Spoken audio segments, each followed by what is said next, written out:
आज हम इस वीडियो में इस बारे में बात करेंगे कि लोगों से अलग और बेहतर कैसे सोचें। इसको बताने से पहले मैं आपको बता दूं, हम ऐसी क्या गलती करते हैं जिसकी वजह से हम भी उसी भेड़ चाल का शिकार हो जाते हैं जिसमें लोग चलते हैं और कुछ खास हासिल नहीं कर पाते। अगर हमें अपनी लाइफ में कुछ खास हासिल करना है तो जरूरी ये है कि हम कुछ खास सोचें जो बेहतर हो और हमें बेहतर बनाता हो। हम बस वही सोचते हैं जो हम जैसे आम लोग सोचते हैं और हम अपनी लाइफ के कुछ आम फैसले भी ऐसे ही लेते हैं। और हमसे ये गलती तब होती है जब हम जीतने वालों को देखते हैं और उन्हें जो अपनी जिंदगी में सफल हुए। हम हारने वालों को या ऐसे लोगों को जो किसी कारणवश सफल नहीं हो पाए या जो सरवाइव नहीं कर पाए, उन लोगों पे कभी ध्यान ही नहीं देते। और यही वो कारण रहता है जिसकी वजह से हम कुछ अहम गलतियां करते हैं। इस चीज को समझाने के लिए मैं आपको सेकंड वर्ल्ड वॉर में ले चलता हूँ। जब अमेरिकन आर्मी जंग लड़ रही थी तब उन्हें इस जंग में काफी नुकसान हो रहा था। तब उन्होंने देश के सबसे बेहतरीन मैथमेटिशियन को इकट्ठा किया और उनका एक ग्रुप बनाया। और अमेरिकन सेना ने उनसे ये बात कही कि आप मैथमेटिक्स का प्रयोग करके ये बताइए कि हमें सुधार कहाँ करनी चाहिए ताकि हम इस लड़ाई को सही तरीके से लड़ें और जीत सकें। अब्राहम वाल्ड, जो कि कोलंबियन यूनिवर्सिटी के प्रोफेसर थे और साथ ही एक बेहतरीन मैथमेटिशियन थे, वो भी बाकी और लोगों की तरह इस ग्रुप का हिस्सा थे। अब अमेरिकन आर्मी के सामने समस्या ये खड़ी हो रही थी कि जो उनके फाइटर प्लेन जर्मनी पर बमबारी करने जाते थे उनमें एक आर्मर लगाना होता ताकि वो फाइटर प्लेन दुश्मन की गोलियों का सामना कर सकें और क्रैश ना हो। लेकिन दिक्कत तब खड़ी हो जाती जब आर्मर ज्यादा लगा देते तो प्लेन भारी हो जाएगा, जिससे वह लड़ाई के बीच में ना तो ज्यादा तेज से उड़ पाएगा और ना ही तेजी से मुड़ पाएगा। और दिक्कत तब भी खड़ी हो जाती जब आर्मर कम लगाते। ऐसा करने में दिक्कत ये थी कि प्लेन आसानी से दुश्मन की गोलियों का शिकार हो जाते और क्रैश हो जाते। तो समस्या यहाँ थी कि कितना आर्मर कहाँ पर लगाया जाए। तब जो प्लेन लड़ाई में बॉम्बिंग के बाद वापस लौटे थे उन पे अध्ययन किया गया और जब उन पे स्टडी की गई तो पाया गया कि उनके पंखों पर और उनकी बॉडी पर गोलियों के अधिक निशान होते थे, लेकिन प्लेन के इंजन पर गोलियों के निशान कम पाए जाते थे। तो लोगों ने जब इस डाटा को देखा तब उन्होंने ये निर्णय लिया कि गोलियां जहां पर ज्यादा लगी हैं वहां आर्मर ज्यादा लगाए जाएंगे। सबने इस बात पर सहमति दी कि जहां गोलियां ज्यादा लगती हैं आर्मर वहीं पर ज्यादा लगाए जाएंगे। लेकिन अब्राहम वाल्ड ने कहा, नहीं, ऐसा करना गलत होगा और हम यहाँ सर्वाइवरशिप बायस का शिकार हो जाएंगे और ये हमारी एक बड़ी गलती होगी। उन्होंने कहा, हम यहाँ सिर्फ उन्हीं प्लेन को देख रहे हैं जो कि वापस आए हैं और हम उन प्लेन पर ध्यान ही नहीं दे रहे हैं जो कि वापस नहीं आ सके। जो प्लेन वापस आए हैं उनमें गोलियां बॉडी और पंखों में लगी है, यानी इन जगह पर गोलियां लगने के बाद भी प्लेन सरवाइव कर जा रहे हैं और वापस लौट के आ पा रहे हैं। और वापस आने वाले प्लेन के इंजन पर गोलियां खाने वाले प्लेन की संख्या बहुत ही कम है। इसका मतलब यह है कि जिस प्लेन पर गोलियां इंजन पर लगी हैं वो वापस नहीं आ पा रहा है या सरवाइव नहीं कर पा रहा है और वो वहीं गिर जा रहा है। इसलिए जरूरी ये है कि एक्स्ट्रा आर्मर को इंजन पर लगाया जाए और तब जाके लोगों को ये बात समझ में आई और आर्मर को इंजन पर लगाया गया और इसके नतीजे भी अच्छे आए और इसका इस्तेमाल अमेरिकन सेना ने कई जंग में किया। ऐसी सोच को हम सर्वाइवरशिप बायस कहते हैं, जो कि हमें में से ज्यादातर लोग करते हैं। हम बस उन्हें देखते हैं जो कि सफल हुए। हम उन जैसे कई लोगों को भूल जाते हैं जिनके हाथ सफलता नहीं लगी या जो वो सफल चांस नहीं पा सके या किसी कारणवश अपनी उस सफलता को नहीं पा सके। हम जब भी कुछ करने जाते हैं तो उससे रिलेटेड सफल लोगों के बारे में देखते हैं और उनकी स्टोरी के बारे में पढ़ते हैं और ये देखते हैं कि किस तरीके से आज उनके पास एक महंगी कार है, एक बड़ा घर है और भी बहुत कुछ है। और ये सब देखने और सुनने के बाद आपका बिलीव और भी मजबूत हो जाता है कि आप भी ऐसा ही कुछ करके उसकी तरह बड़ा बनेंगे। लेकिन यहाँ आपको इस बात का भी ध्यान देना होगा कि आज आप बस उसे देख रहे हैं जो कि सफल हुआ है, ना कि जो वैसा ही काम करते हुए असफल हुआ और उसके जैसे सैकड़ों लोग जो वो करते हुए असफल हो गए। हम उन पे कभी ध्यान ही नहीं देते। हमारे रोजमर्रा की इस जिंदगी में हम उन्हीं की कहानियां सुनते हैं जो कि सफल हुए, जैसे किसी के करोड़ों के बिजनेस के बारे में, या किसी की लाखों की नौकरी के बारे में, या वो जिसकी हाल ही में नौकरी लगी है। और ये सब देखकर हम भी अपने सफल होने के आसार को ज्यादा मानते हैं, और ऐसा करके हम वही मानते हैं जो कि हम मानना चाहते हैं। 90% लोग ऐसे होंगे जो उस काम को करते हुए असफल हो जाएंगे, और हमसे ये गलती इसलिए हो जाती है क्योंकि जो सफल हुआ है वो सबके सामने है और हम बस उसे ही देखते रहते हैं। हम उसके जैसे लाखों करोड़ों लोग को भूल गए हैं जो वही काम करते हुए असफल हो चुके हैं। चूंकि वो असफल हो गए तो वो लोगों की नजर में नहीं आ सके, और यही कारण रहता है कि हम उन पे कभी ध्यान नहीं देते। और दूसरा कारण यह रहता है कि आमतौर पर हमारी मीडिया, फिल्म, न्यूज़पेपर, कहानियां और भी बड़ी चीजें बस उन सफल लोगों को ग्लोरीफाई करती हैं और उसको लोगों की नज़रों में एक सुपर हीरो बना देती हैं, और यही देखकर हम कुछ अहम जानकारी को खो देते हैं। हमें अपने आप से हमेशा यह सवाल पूछना चाहिए कि कौन सी ऐसी जानकारी या कौन सा ऐसा डेटा है जिसे हम मिस कर रहे हैं। और जब आप उस खोई हुई जानकारी को ढूंढ लेते हैं तब आपको यह सोचना है कि उस मिसिंग जानकारी को अपनी सोच में शामिल करके आप कौन सा फैसला लेना चाहेंगे। तो आप उस भीड़ का शिकार ना बने और कभी भी केवल एक सफल इंसान को देखकर अपनी राय ना बनाएं, और भीड़ के पीछे पीछे चलने की इस मनन स्थिति में ना फंसें। जिस फैसले को आप लेने वाले हैं उनसे आपको क्या फायदा होगा और क्या नुकसान, इसका भी आकलन करें। और सिर्फ इसलिए कि ज्यादा लोग किसी काम को कर रहे हैं तो इसका मतलब ये नहीं कि आप भी उसी काम को करें। आपको इस औपचारिकता को पूरी तरह से खत्म करना होगा, और अगर आप ऐसा नहीं करते और किसी काम को बस ये सोचकर करते हैं कि इस चीज को बहुत सारे लोग कर रहे हैं तो मुझे भी ये करना चाहिए, तो आप भी अपनी जिंदगी में वही कर रहे होंगे जो वो लोग कर रहे हैं। तो आपको भी अपनी जिंदगी में वही हासिल होगा जो उन्हें हासिल होगा, और अपनी जिंदगी में कुछ नया या कुछ बड़ा नहीं कर पाएंगे। और जैसे उस भीड़ का अंत होगा आपका अंत भी वैसे ही होगा, क्योंकि आपने अपनी पूरी जिंदगी में ना कुछ बड़ा किया और ना कुछ बड़ा हासिल किया, तो इसलिए लोगों का ध्यान भी आपकी तरफ नहीं जाएगा। तो क्या इसका मतलब यह है कि आप अपने दिल की बात ना सुने या वो ना करें जो आप चाहते हैं? नहीं, दरअसल ये सच नहीं है। लेकिन आपको हमेशा याद रखना चाहिए कि सर्वाइवर सिर्फ बायस अपना काम कर रहा है, और आपके सफल होने के मौके को या वो कर पाने के मौके को जो आप करना चाहते हैं उन्हें बढ़ा के बता रहा है। आपको खुद ही इसे देखना होगा और साथ ही साथ आपको सीखना होगा ताकि आप इससे बच सकें।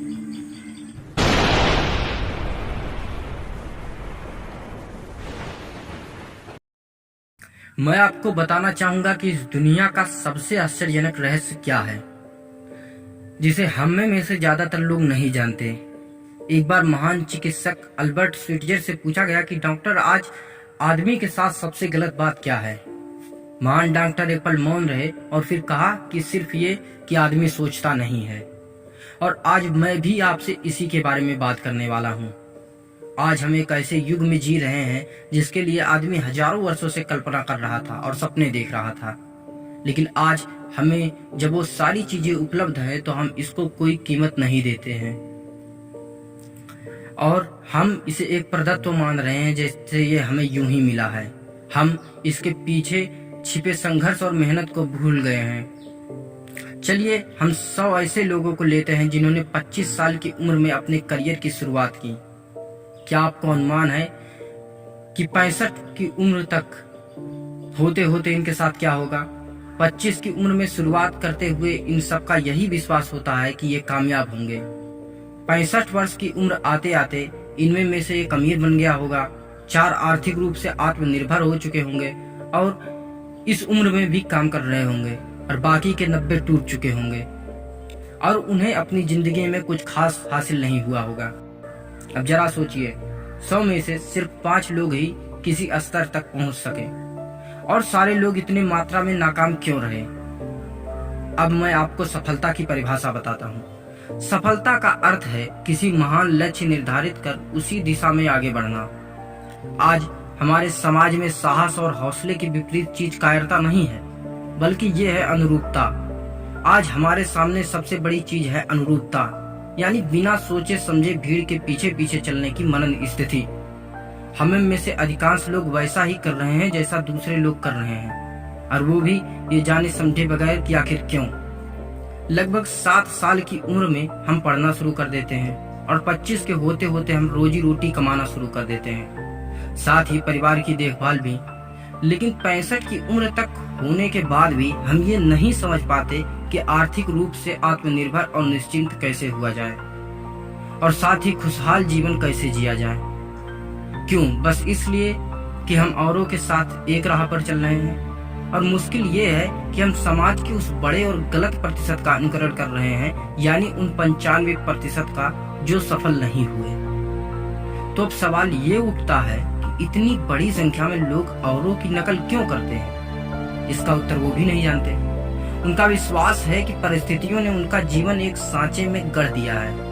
ऐसे लोग बाहर से बाहरी शक्तियों से निर्देशित होने वाले लोग हैं। एक बार बहुत सारे कामकाजी लोगों पे सर्वे किया गया और उनसे पूछा गया कि आप काम क्यों करते हैं, सुबह सवेरे क्यों उठते हैं। 20 में से 19 लोगों के पास इसका कोई कारण नहीं था। यदि आप उनसे पूछे तो वो कहेंगे कि सभी लोग सवेरे उठकर काम पर निकल जाते हैं, और यही कारण था कि ये उसे करते थे कि बाकी लोग भी वैसा कर रहे हैं। हर वो आदमी सफल है जो अपना सोचा और निर्धारित काम काफी सोच विचार कर रहा है, ना कि भीड़ को देखते हुए कर रहा है। क्या आपको कभी इस बात से आश्चर्य हुआ है कि दुनिया में इतना सारे लोग कड़ी मेहनत और ईमानदारी से काम करते हैं, पर उन्हें अपने जीवन में कुछ खास हासिल नहीं हो पाता, जबकि कुछ लोगों को बिना मेहनत किए हुए या कम मेहनत पे ही बहुत कुछ हासिल हो जाता है। आज रोजी रोटी तो कमाना बहुत आसान हो गया है, या परिवार चलाने के लिए किसी खास बुद्धि या प्रतिभा की जरूरत नहीं पड़ती। आमतौर पर आदमी रोजी रोटी की इसी सुरक्षा की तलाश में रहता है, और ये तथाकथित सुरक्षा हमें उपलब्ध भी है। लेकिन ये फैसला हमें करना है कि सीमा रेखा से कितनी ऊंचाई का लक्ष्य हम अपने लिए निर्धारित कर सकते हैं। और इसके लिए सबसे जरूरी चीज यह है कि एक इंसान जैसा सोचता है वह वैसा ही बनता है, और यह दुनिया का सर्वाधिक आश्चर्यजनक रहस्य है। समृद्धि भी परस्पर विनिमय के नियम पर आधारित है। कोई भी व्यक्ति जो समृद्धि के लिए परिश्रम और योगदान करता है, वो स्वयं को समृद्ध बनाता है। कभी कभी ऐसा हो सकता है कि परिणाम आपको उन लोगों से ना मिले जिनकी आप सेवा कर रहे हैं, बल्कि किसी और जगह से मिले। याद रखिए, आपके पास खोने के लिए कुछ खास नहीं है, बल्कि पाने के लिए एक नया शांतिपूर्ण और समृद्ध जीवन है जिसे आपने चुना है।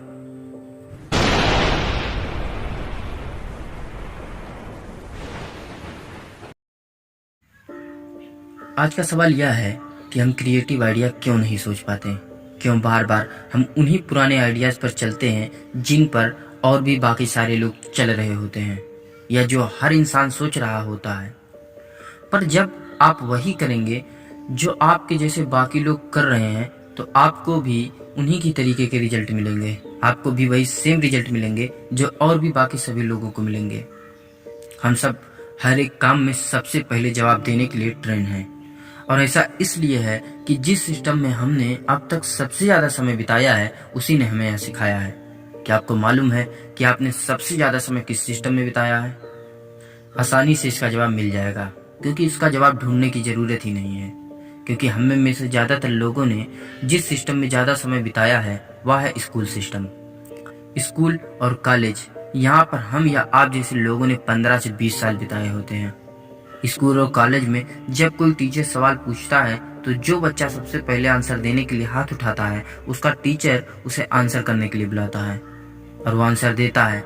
अगर वो आंसर सही होता है तो आंसर मिलने के बाद उसका टीचर उसे शाबाशी देता है, और यही वह वजह होती है जिसके कारण हम सारे लोग प्रोग्राम हो जाते हैं सबसे पहले आंसर करने के लिए। यहीं पर यह एक रेस बन जाती है, और हम सब ये मान लेते हैं जो सबसे पहले फिनिश लाइन पर पहुंचेगा वह इस रेस को जीत जाएगा। लेकिन लाइफ के खेल में सबसे पहले आंसर देने वाले को रिवार्ड नहीं मिलता, बल्कि इस खेल में उसे रिवार्ड मिलता है जो सही जवाब देता है।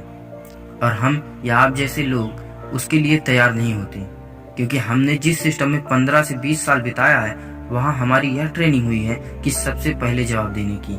क्योंकि स्कूल या कॉलेज के सवालों के केवल एक ही सही जवाब होते हैं, इसलिए जहाँ पर हमें पहला जवाब मिला वहीं से हम रुक जाते हैं और नए आंसर की खोज करना बंद कर देते हैं। हमारा दिमाग जल्दी से जल्दी आंसर को खोजने के लिए और जैसे ही आंसर मिले उस पर खुश होने के लिए, अपनी स्मार्टनेस पर खुश होने के लिए प्रोग्राम हो जाते हैं। यहाँ पर हम सबसे बड़ी और सबसे इम्पोर्टेंट चीज को मिस कर देते हैं।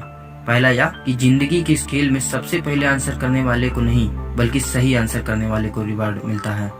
दूसरा यह कि इसके सवालों का एक ही सही जवाब नहीं होता।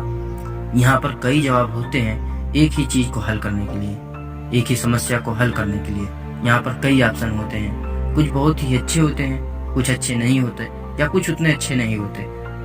15 से 20 साल स्कूल कॉलेज के सिस्टम में ट्रेन होने के बाद जिंदगी की इस रेस में हम या आप जैसे लोग इसलिए फंस जाते हैं क्योंकि हम ट्रेन हुए हैं सबसे पहले आंसर करने के लिए, और साथ ही पहले आंसर को सही मानकर नए आंसर की खोज नहीं करते। इस बात को गुजरे अभी ज्यादा समय नहीं बीता जब एप्पल कंपनी के को फाउंडर स्टीव वॉजनियक भारत आए और उन्होंने अपने एक इंटरव्यू में यह बात कही कि भारतीयों के लिए सफलता का मतलब होता है एक जॉब पाना। उन्होंने कहा, इंडियंस के लिए सफलता का मतलब होता है एक जॉब पाना, शादी करना, एक गाड़ी खरीदना। तो इसमें क्रिएटिविटी कहाँ है? मैं जानता हूँ यह बात सुनकर आपको गुस्सा आया होगा, निश्चित तौर पर आना भी चाहिए, लेकिन मुझे यह लगता है कि वॉजनियक की बात गलत नहीं है। आप खुद सोचिए, आपके आसपास के लोगों में कितनी क्रिएटिविटी है या वह कितने क्रिएटिव हैं किसी काम को करने में। वॉजनियक ने हमें सच्चाई का एक आईना दिखाया है। अब यह हमारे ऊपर निर्भर करता है कि हम उस आईने को तोड़ दें या फिर उसे स्वीकार कर लें। अक्सर एक कंपनी के मालिक को कुछ ऐसे बंदे चाहिए होते हैं जो डेस्क पर बैठे और चुपचाप अपना काम करें, कोई सवाल ना करें और ज्यादा क्रिएटिव ना हो। और हम में से ज्यादातर लोग वह बनकर उन्हें वह चीज देते हैं। हम एक वर्कर बनते हैं और वह एक मालिक। हमने इस बारे में कभी सोचा ही नहीं कि रचनात्मकता कैसे हासिल की जाए, क्रिएटिव कैसे सोचा जाए। हमने ऐसा इसलिए नहीं सोचा है कि हमारी सोसाइटी हमसे यही चाहती है, क्योंकि वो ऐसा खुद कर रहे हैं। लेकिन यह भी कहना गलत नहीं होगा कि हम हमेशा सोसाइटी को ही दोष देते रहते हैं, लेकिन हम ही से मिलकर सोसाइटी बनती है। अगर आपको कुछ क्रिएटिव करना है और कुछ क्रिएटिव सोचना है तो आपको खुद करना होगा। अल्बर्ट आइंस्टाइन ने कहा है कि रचनात्मकता वह देखना है जो और सभी लोगों ने नहीं देखा होता है, और वह सोचना है जो हर किसी इंसान ने नहीं सोचा है। किसी चीज को इस प्रकार से देखना जैसे और बाकी सभी लोग नहीं देखते हैं, वास्तव में यही रचनात्मकता होती है। तो सवाल ये उठता है कि रचनात्मक कैसे सोचें, कुछ क्रिएटिव कैसे सोचें। इसका जवाब यह है कि हम में से ज्यादातर लोग के साथ जब कोई परेशानी आती है तब उनके दिमाग में जो पहला थॉट आता है वो उसी को अपना हल मानकर बैठ जाते हैं, और उनकी सोच बस वहीं तक सीमित रह जाती है। वो उससे आगे कुछ सोचते ही नहीं, क्योंकि ऐसा इसलिए होता है क्योंकि उन्हें लगता है कि पहला जवाब ही सही जवाब है। लेकिन हमेशा ऐसा नहीं होता। क्रिएटिव सोचने के लिए आपके दिमाग में जो पहला थॉट आए उसे आप निकाल दीजिए, और ऐसा बस आप पहले थॉट के साथ मत कीजिए, बाकी आने वाले दूसरे तीसरे थॉट्स के साथ भी आपको यही करना है। और आपको ऐसा इसलिए करना है ताकि आप कुछ नया और क्रिएटिव सोच सकें जो कि सही हो। और अगर आप पहले जवाब पर ही रुक जाते हैं तो यह क्रिएटिव सोचना नहीं है, क्योंकि वैसे और भी बाकी सभी लोग सोच रहे हैं।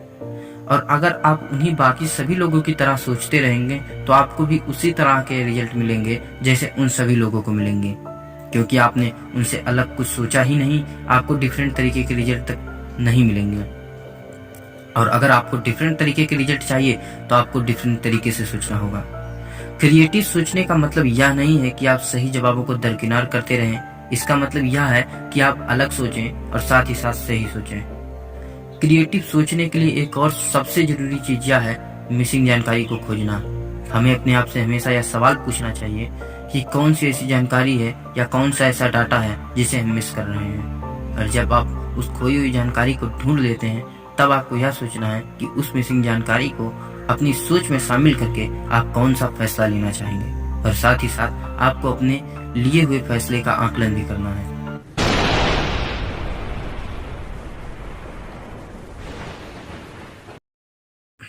क्या लगता है आपको आज के मॉडर्न वर्ल्ड में गुलामी खत्म हो गई है? अगर आप ऐसा सोचते हैं तो आप गलत हैं, क्योंकि हो सकता है कि आप भी एक गुलाम हो लेकिन आपको मालूम ना हो या कोई बताता ना हो। तो चलिए मैं आपको बताता हूँ कि मैं किस गुलामी की बात कर रहा हूँ। इस गुलामी को मॉडर्न वर्ल्ड स्लेवरी कहा जाता है, जिसका हम में से ज्यादातर लोग हिस्सा हैं। हम में से ज्यादातर लोग एक स्क्रिप्टेड जीवन जीने लगे हैं। स्क्रिप्टेड लाइफ मतलब ये एक ऐसा माया जाल है जिसमें हम या आप जैसे लोग फंसे हुए हैं। तो क्या लगता है कि ये सही है या गलत? इसमें आपका भी दोष नहीं है, क्योंकि बचपन से ही आप में अलग तरह के लोगों द्वारा ये आपके दिमाग में इंस्टॉल करने का काम स्टार्ट कर दिया जाता है ताकि आप भी उनकी तरह एक स्क्रिप्टेड जीवन जिए। चलिए इसके लिए मैं आपको एक कहानी सुनाता हूँ। एक बार हुआ यूं कि एक बाज का अंडा मुर्गी के अंडों के बीच आ गिरा। कुछ दिनों बाद उन अंडों में से चूजे निकले। बाज का बच्चा भी उनमें में से एक था। वो उन्हीं के बीच बड़ा होने लगा। वो वही करता जो बाकी चूजे करते, मिट्टी में इधर उधर खेलता, दाना खाता और फिर दिन भर उन्हीं की तरह चू चू करता। बाकी चूजों की तरह वो भी बस थोड़ा सा ही ऊपर उड़ पाता और पंख फड़फड़ाते हुए नीचे आ जाता। फिर एक दिन उसने एक बाज को खुले आकाश में उड़ते हुए देखा। बाज बड़े शान से बेधड़क उड़ रहा था।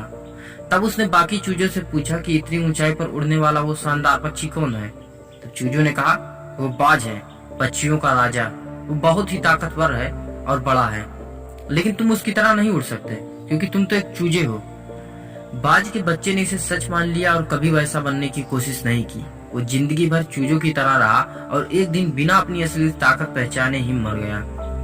आज हम में से अधिकतर लोगों के साथ यही हो रहा है। जब भी कोई कुछ नया करने की सोचता है, उसे पीछे खींचने वाले हजारों लोग आ जाते हैं। आज अधिकतर लोगों में क्षमता तो है, पर वह सोसाइटी की बातों में आकर अपनी असली ताकत को पहचान नहीं पाते और एक आम जिंदगी जीते हैं और आम जिंदगी जीकर ही मर जाते हैं। आप चूजों की तरह मत बनिए, अपनी काबिलियत पर भरोसा कीजिए। आप चाहे जहाँ हो, जिस परिवेश में हो, अपनी क्षमताओं को पहचानिए और आकाश की ऊंचाइयों पर उड़कर दिखाइए, क्योंकि यही आपकी वास्तविकता है। हम अपनी जिंदगी में रोज एक ही तरह की लाइफ जी रहे हैं। हम अपने आप से कभी ये सवाल तक नहीं करते कि आखिर क्यों हम ये स्क्रिप्टेड लाइफ क्यों जी रहे हैं। अगर आप उनसे पूछते हैं तो उनका साधारण जवाब ये होगा कि वो इस स्क्रिप्टेड लाइफ को इसलिए जीते हैं ताकि इससे उनकी जीविका चल सके, इसलिए वो ऐसा कर रहे हैं। आज आजीविका चलाने के लिए या परिवार चलाने के लिए किसी खास बुद्धि या प्रतिभा की जरूरत नहीं पड़ती।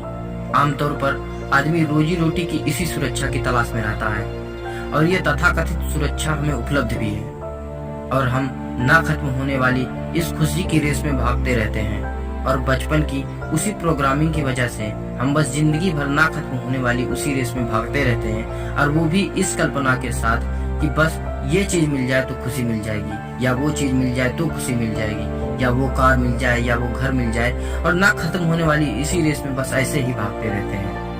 बस कुछ चीजें इसी रेस में बदलती हैं, पर इससे क्या फर्क पड़ता है? हम भागते तो उसी रेस में हैं जिसमें भागने के लिए हमें तैयार किया गया है और इसको हमारी मीडिया, स्टोरीज, मूवीज अचीवमेंट के रूप में और ग्लोरीफाई करती है हमारे सामने। लेकिन आपको खुद से ये पूछना चाहिए कि आखिर जिस रेस में आप भाग रहे हैं उसे जीतने के बाद आपको क्या मिलेगा? जो असलियत में आपके लिए मैटर करता है, क्या वो आपको मिलेगा? बचपन से आपको स्कूल में बस इतना ही पढ़ाया जाता है और सिखाया जाता है जिससे कि आप एक बेहतर एम्प्लॉय बन सकें, एक बेहतर कर्मचारी बन सकें, ना कि एक बेहतर मालिक। हमें में से ज्यादातर लोग बस एक ही पैटर्न फॉलो करते हैं। लगभग 7 साल की उम्र में एक बच्चा स्कूल जाना शुरू कर देता है और फिर काफी देर तक या कई सालों तक वह स्कूल में पढ़ता है जहाँ उसे पैसों के बारे में कुछ नहीं सिखाया जाता है। काफी मुश्किल के बाद जब बच्चा बेहतरीन ग्रेड के साथ स्कूल से बाहर निकलता है तो एक अच्छा कॉलेज ज्वाइन कर लेता है। जब उसे कॉलेज से अपनी डिग्री मिलती है तब तक वह बच्चा नहीं रहता और डिग्री मिलने के बाद वो अपने लिए आगे एक जॉब ढूंढता है और वहीं पे काम करता है और उसकी लाइफ उसके बाद सिर्फ एक ही पैटर्न फॉलो करती है और वो ये कि काम पर जाना और फिर पैसे कमाना, फिर पैसे खर्च करना, हो सके तो थोड़े पैसे बचाना और फिर काम पर जाना, और वो बस इसी पैटर्न को फॉलो करता है। फिर उसकी शादी होती है और फिर बच्चा, और वो बच्चा भी स्कूल जाता है, अच्छे ग्रेड हासिल करता है और सेम उसी पैटर्न को फॉलो करता है जिसे उसके पिता ने किया, यानी उसी स्क्रिप्ट पर वो भी चलता है और गुलामी करते करते रह जाता है। इसी का फायदा उठाकर कई लोग उनके मालिक बन बैठते हैं। इसको मैं आपको एक उदाहरण देके समझाता हूँ। एक काम कीजिए, धरती पर सभी लोगों को एक एक मुर्गी दीजिए। उनमें में से 80% लोग उसके स्वाद के बारे में सोचते हैं कि उसका स्वाद कितना अच्छा होगा, इसलिए वे अपनी मुर्गियों को भूनते हैं और अगले दिन उसे खा लेते हैं और फिर कल फिर से भूखे रह जाते हैं। 19% लोग सोचते हैं कि उनकी मुर्गी एक अंडे का कारखाना है, इसलिए वे कुछ सालों तक हर दिन एक अंडे का आनंद लेते हैं जब तक कि मुर्गी मर नहीं जाती। और 1% लोग यह पता लगाते हैं कि अगर वे अपनी मुर्गी के साथ मुर्गों को पालते हैं तो वे मुर्गियों का एक पूरा का पूरा झुंड बना सकते हैं। कुछ सालों में उनके पास इतने ज्यादा ताजे अंडे और मुर्गियां होंगी कि वे उन्हें फिर भी खा सकते हैं। 1% लोगों के यही सोच उन्हें गुलाम नहीं बनने देती है और वो 19% लोग गुलाम ना होते हुए भी अपनी जिंदगी में कुछ खास हासिल नहीं कर पाते और 80% लोग बस गुलामी करते हुए एक निश्चित समय के लिए उसका आनंद उठा पाते हैं। और अगर आप ऐसा सोचते हैं कि चीजों को दोबारा से बदला जा सकता है इस माया जाल में फंसने के बाद भी, तो एक बार दोबारा वितरित कर देने से आप चीजों को बदल नहीं पाते। सब कुछ वैसा का वैसा ही रहता है जैसे पहले था। तो आज के लिए सिर्फ इतना ही। अगर आप इस चैनल पर नए हैं तो सब्सक्राइब करना ना भूलें और साथ ही इस चैनल पर और भी ऐसी बेहतरीन वीडियो हैं, आप उन्हें भी देख सकते हैं।